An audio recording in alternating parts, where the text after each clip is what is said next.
Et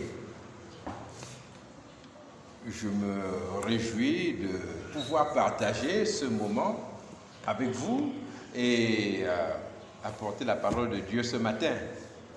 Alors, notre titre pour cette prédication, c'est le corbeau et la colombe.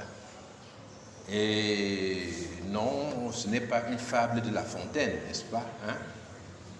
Et c'est le corbeau et la colombe. On va parler aujourd'hui de ces deux oiseaux. Et je crois qu'ils sont très connus. Et nous avons là une image du corbeau et de la colombe. Donc, le corbeau a un plumage qui se reconnaît bien. On dit d'ailleurs de lui qu'il est le plus intelligent des oiseaux. C'est-à-dire qu'il sait même se fabriquer des outils pour pouvoir mieux se nourrir, pour pouvoir se cacher.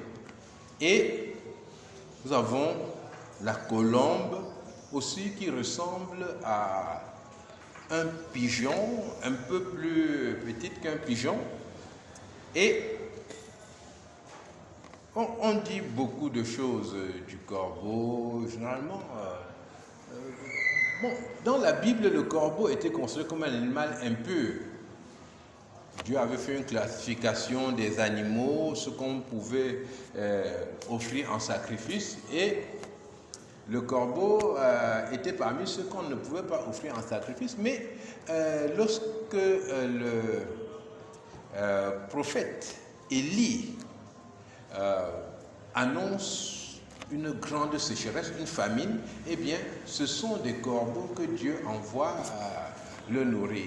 Les corbeaux savent, Dieu leur a donné des instructions et ils ont apporté à Élie de la viande de façon régulière.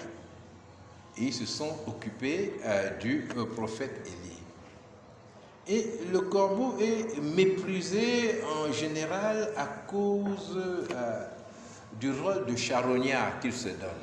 C'est-à-dire, il mange les corps des animaux décomposés. Et donc, c'est pas un animal propre. Hein? Et ça ajoute quelque chose à sa mauvaise réputation du corbeau. Et la colombe, par contre, on va revenir à la colombe, comme nous pouvons la voir ici. C'est un oiseau qui est plutôt tranquille. La Bible dit « Soyez simples comme des colombes », c'est Jésus qui le dit. Et c'est un oiseau même que l'on peut apprivoiser. Et visiblement, la colombe est beaucoup plus gracieuse, n'est-ce pas, que le corbeau. Et pourquoi est-ce que nous abordons ces deux animaux-là aujourd'hui, ces deux oiseaux? Nous allons voir à la diapositive suivante que la colombe a été associée à la paix. Donc, c'est le monde qui fête le jour de la paix. Et qui fête le jour de la paix avec une colombe qui a une branche au bec. Et cette branche-là, en fait, c'est une branche d'olivier. Et le monde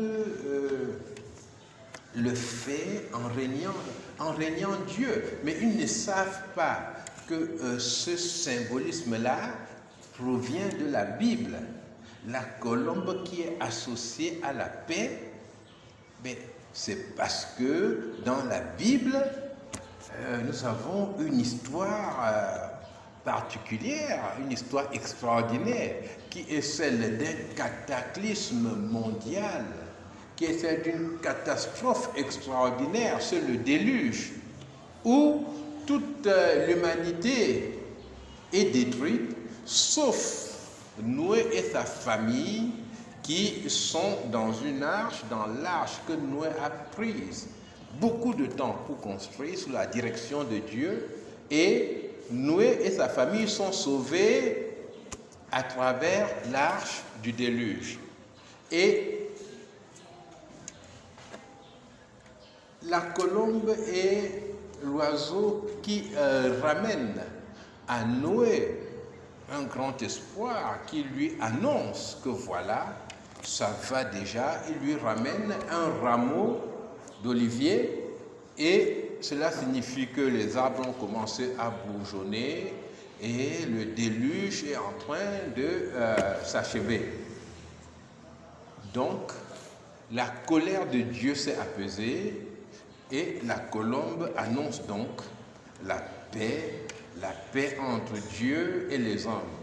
Et ce symbole-là a été récupéré par le monde qui associe la colombe à la paix.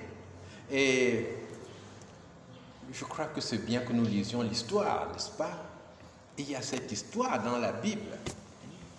Et on va voir comment le corbeau et la colombe se sont comportés et en tiré des enseignements. Donc, le corbeau et la colombe apparaissent dans le livre de la Genèse au chapitre 8 et nous allons lire à partir du verset 6. Bon, le contexte, c'est que Noé se trouve dans l'arche. Alors, il est dans l'arche avec tous les animaux qui sont entrés par couple dans l'arche pour être sauvés de la destruction. Il est dans l'arche aussi avec sa femme, avec ses 3 fils et leurs épouses. Et bon, la pluie a cessé de tomber. Et l'arche a rencontré le sol ferme quelque part, mais il y a encore de l'eau partout. L'arche s'est arrêtée. Et la Bible dit, au bout de 40 jours, Noé ouvrit la fenêtre qu'il avait faite à l'arche. Et maintenant, Noé va utiliser les oiseaux pour savoir si l'eau est partie, parce que le déluge, c'était de l'eau qui avait recouvert toute la terre et qui avait tout envahi, tout détruit. Vous avez entendu parler des tsunamis. Il y en a un qui est arrivé il y a une quinzaine d'années, je pense, et qui a fait vraiment un malheur terrible. On parle des inondations, mais le déluge, c'était une inondation de toute la terre. Et Noé, dans son arche, a déjà passé presque une année, et puis il veut savoir ce qui se passe dehors. Est-ce que les choses se sont arrangées? Alors, comme la pluie a baissé, elle ne tombe plus de la même manière, il ouvre la fenêtre qu'il a faite à l'arche et il lâche le corbeau. Le corbeau qui sortit, partant et revenant jusqu'à ce que les eaux aient séché sur la terre. Bon. Noé a quand même l'information que voilà, c'est possible pour un oiseau de vivre à l'extérieur. Comme ça ne lui suffit pas, il lâche aussi un second oiseau qui est la colombe. Et la colombe sort et Noé veut savoir si les eaux ont diminué à la surface de la terre. Mais la colombe ne trouva aucun lieu pour poser la plante de son pied, et elle revint à lui dans l'arche, car il y avait des eaux à la surface de toute la terre. Il avança la main, la prit et la fit rentrer auprès de lui dans l'arche. Mais que faisait le corbeau? Le corbeau, il allait, il revenait. Il avait trouvé un moyen de vivre en dehors de l'arche. Hein? On le voyait sans doute de la fenêtre ou bien il venait se poser là. Mais la colombe n'a pas trouvé un endroit où elle pouvait vivre. La colombe ne pouvait pas vivre en picorant sur les dépouilles des animaux morts. Non, la colombe ne pouvait pas vivre cela. Et la colombe est revenue dans l'arche à sa place auprès de Noé et de tous ceux qui étaient dans l'arche, tous les autres animaux. Il attendit encore 7 autres jours et il lâcha de nouveau la colombe hors de l'arche.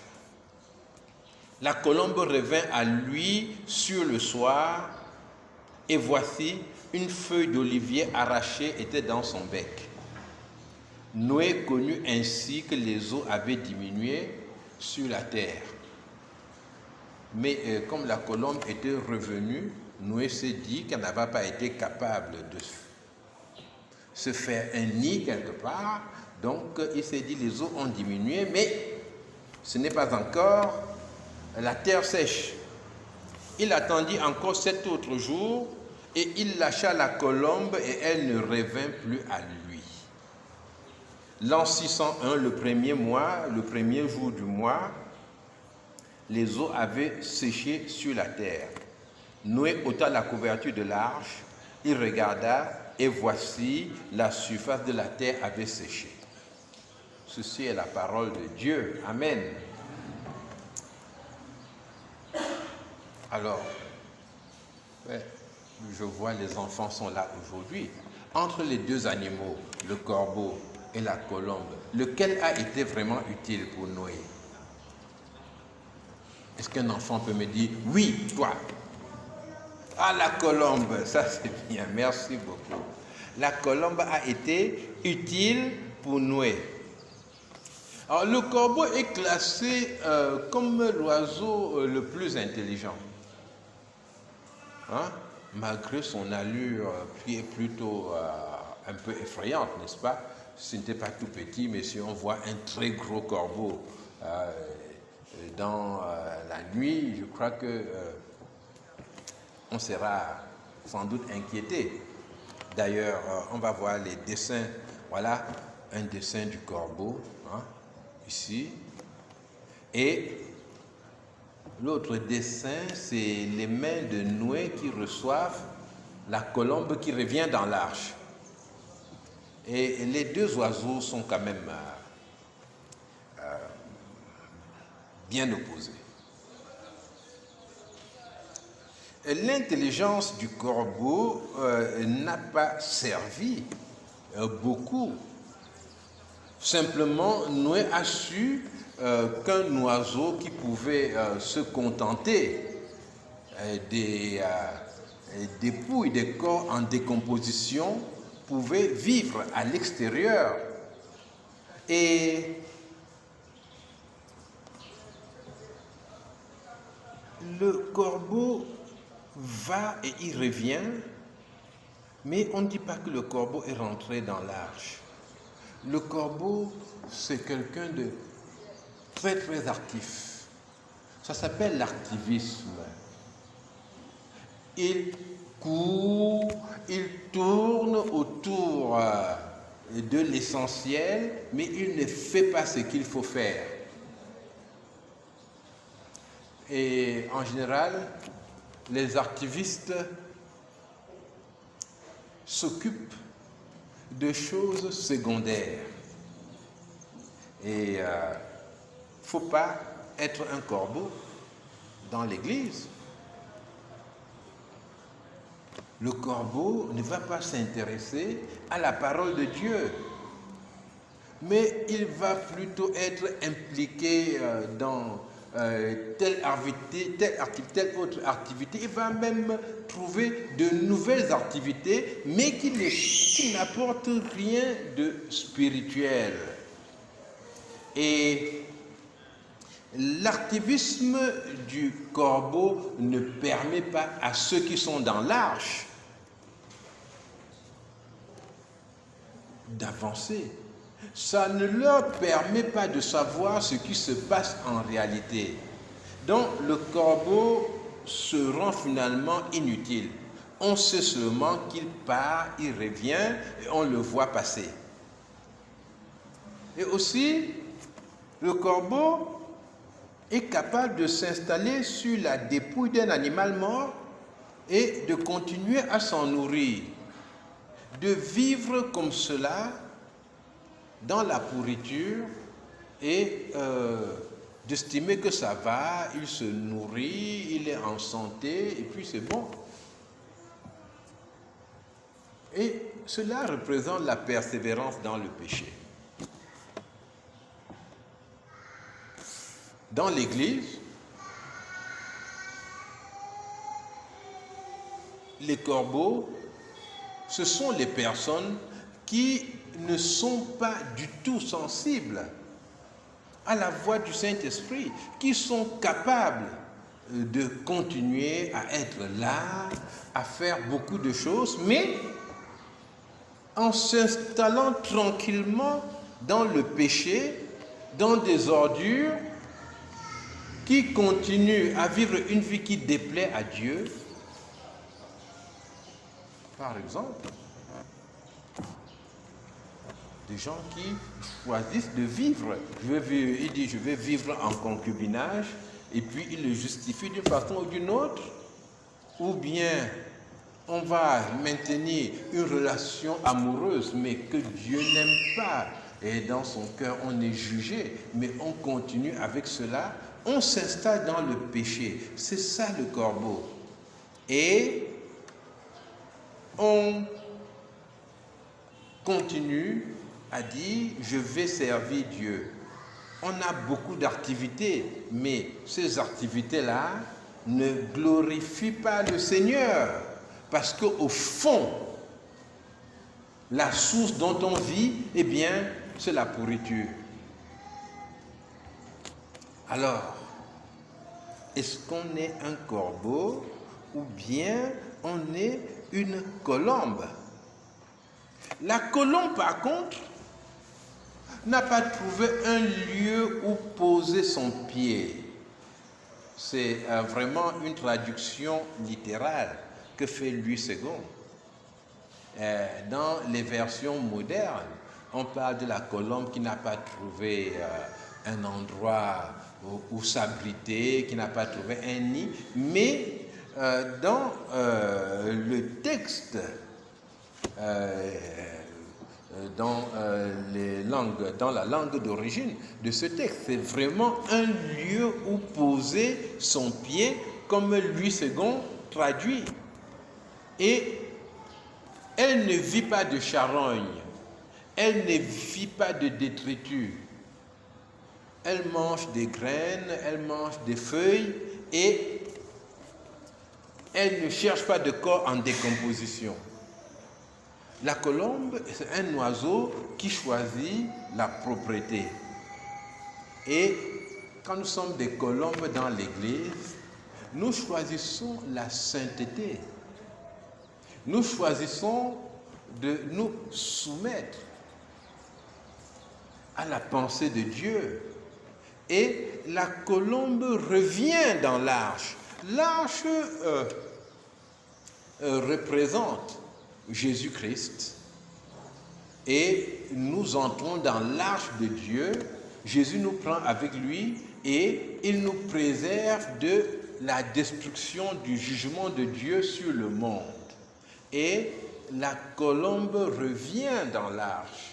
La colombe ne vit pas à l'extérieur de l'arche. Beaucoup de chrétiens vivent totalement à l'extérieur de l'Église. Et ne développe pas cette vie de famille que le Seigneur veut voir.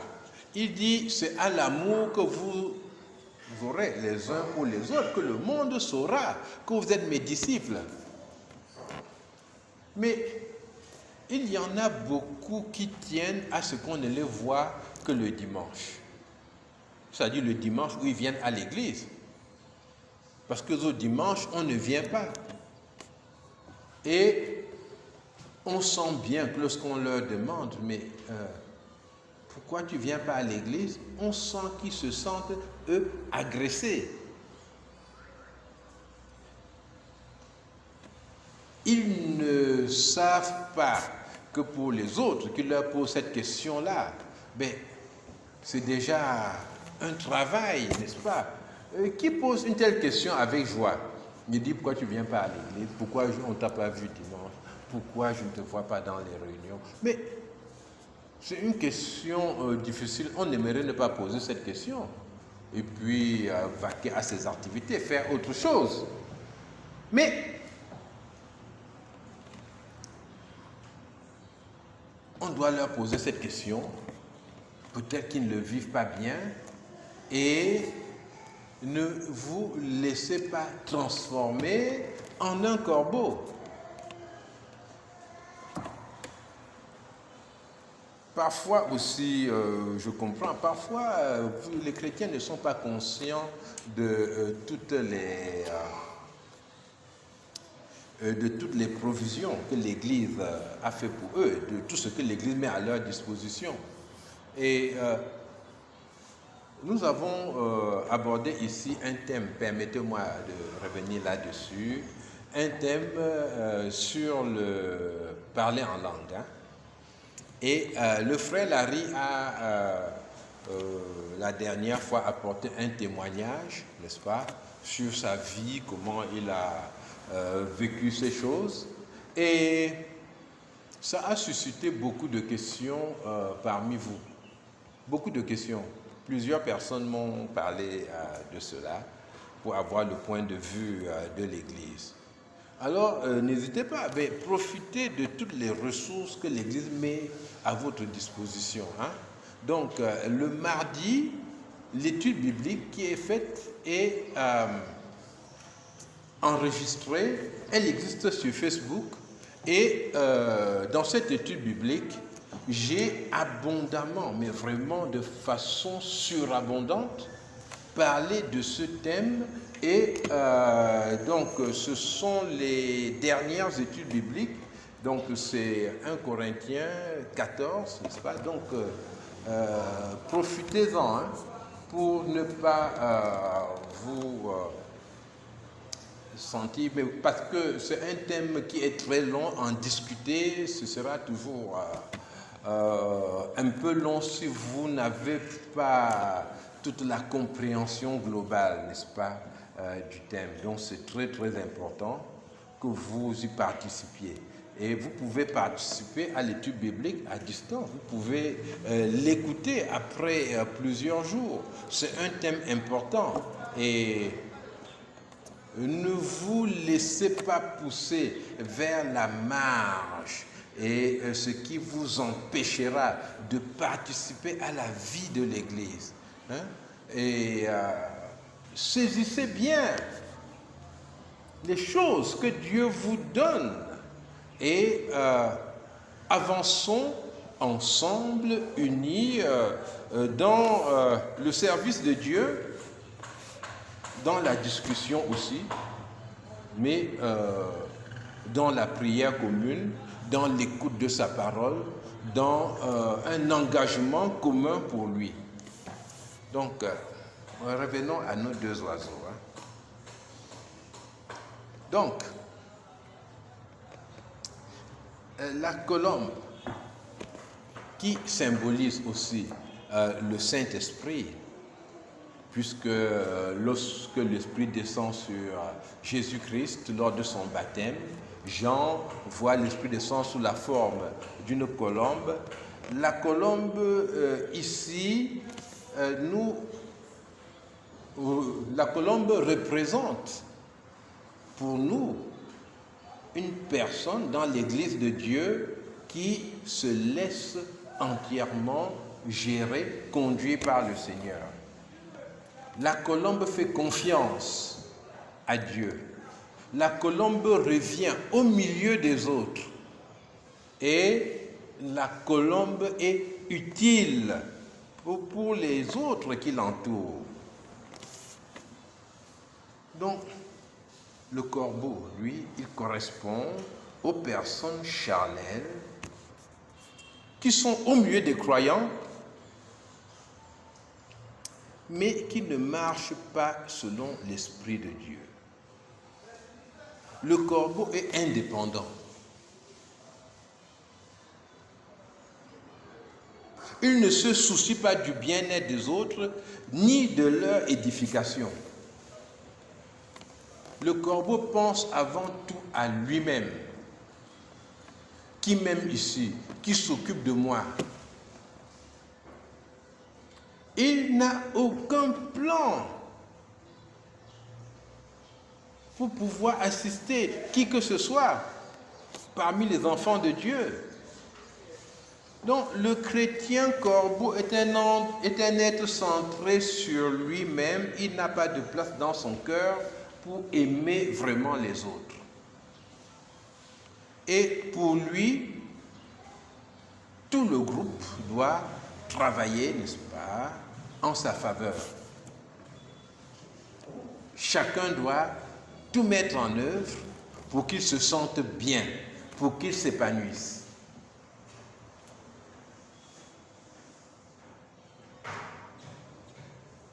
Et je voudrais maintenant dire ceci. L'Église peut elle-même former des corbeaux. Il peut arriver qu'une Église, au lieu de produire des colombes, produise plutôt des corbeaux parce que l'Église a mis en place une usine pour former des corbeaux.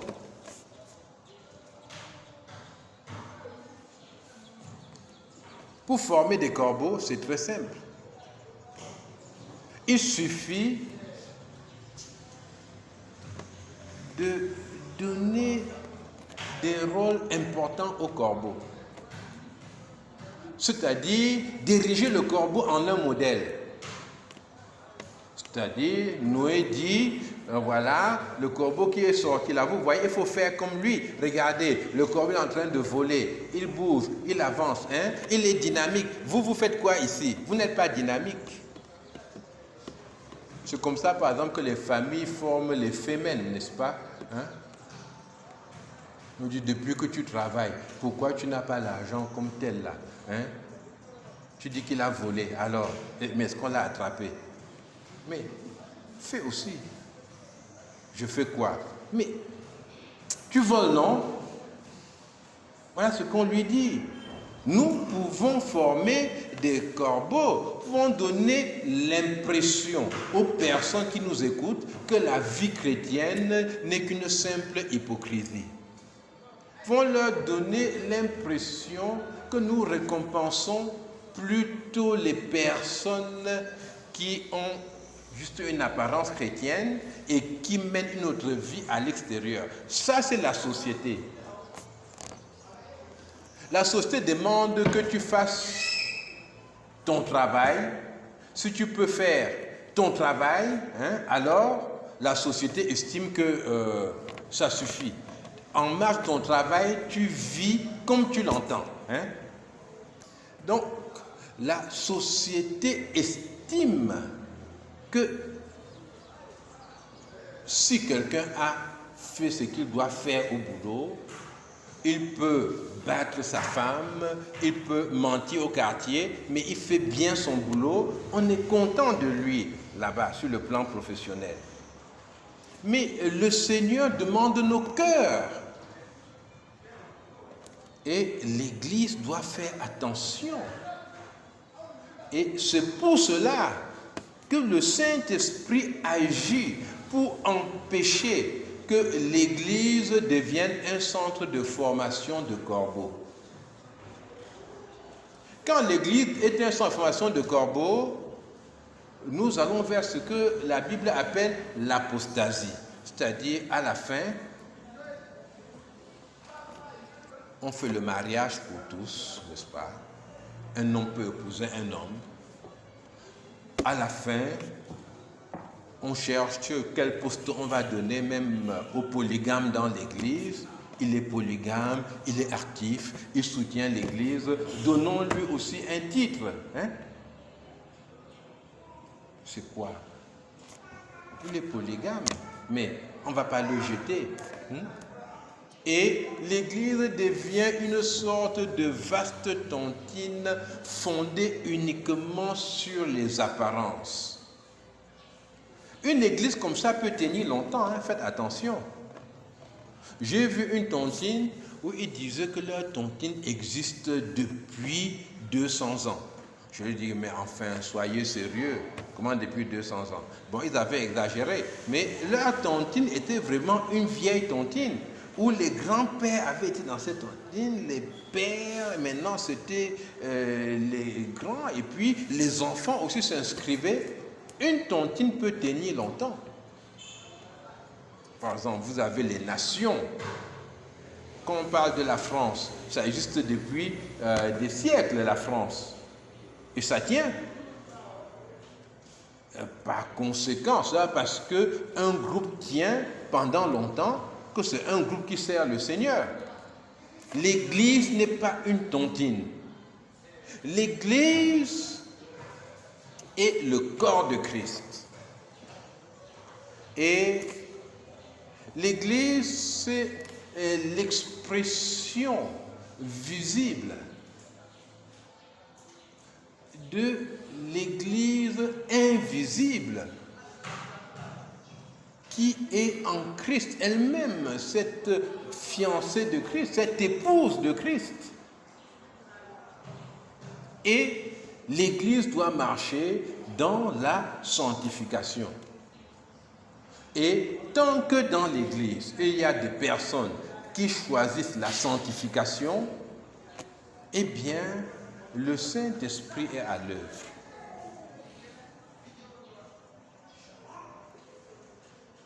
Parce que Dieu exige que l'Église soit bâtie sur la vérité. Et dans la Bible, nous n'allons pas lire cela, mais vous connaissez sans doute l'histoire de Ananias et Saphira. C'était un couple. Les deux s'entendaient vraiment bien. Ananias aimait Saphira. Saphira aimait Ananias. Quand Ananias saluait même des gens dans la rue, il disait à Saphira, j'ai salué tel aujourd'hui. Et ils ont discuté. Et il y avait une communion profonde dans ce couple-là. Et quand Saphira trompait quelqu'un, elle racontait à Ananias, aujourd'hui tu sais ce que j'ai fait. Et les deux étaient contents. Mais les deux avaient cru. Et ils ont vendu un terrain. Et à l'époque, les gens vendaient leur terrain et ils venaient, ils donnaient tout l'argent là à l'église. Et ils étaient félicités. On disait, mais ça c'est bien, que le Seigneur vous bénisse. Ils étaient bien vus, ils avaient vraiment tout donné pour le Seigneur. Et ils ont fait la même chose aussi, ils ont vendu leur terrain, mais quand ils sont venus, ils ont donné seulement une partie de l'argent. Ils ont dit vraiment, nous aimons tellement le Seigneur. L'argent, ce que vous voyez, c'est tout l'argent que nous avons reçu. Comme vous me voyez sortir comme ça, je n'ai pas un seul franc sur moi. Les gens ont dit, ça c'est formidable. Non, Ananias, vraiment, tu as cru en Dieu. Personne n'avait vu ce que Ananias avait fait. Personne. Mais qu'est-ce qui s'est passé? le Saint-Esprit avait vu ce que Ananias avait fait. Il pensait dans son coin avoir fait un acte qui allait faire de lui une vedette dans l'église. Le Saint-Esprit avait vu. Et qu'est-ce que le Saint-Esprit a fait? Le Saint-Esprit a parlé par la bouche de Pierre. Et Pierre a dit à Ananias, c'est vraiment ce que tu as fait là, c'est tout l'argent. Il dit, mais tu viens mentir au Saint-Esprit? Et le Saint-Esprit a condamné Ananias à mort. Nous remercions le Seigneur de ce que tous les gens qui mentent dans l'église ne tombent pas morts. Vous voyez ce que ça donnerait?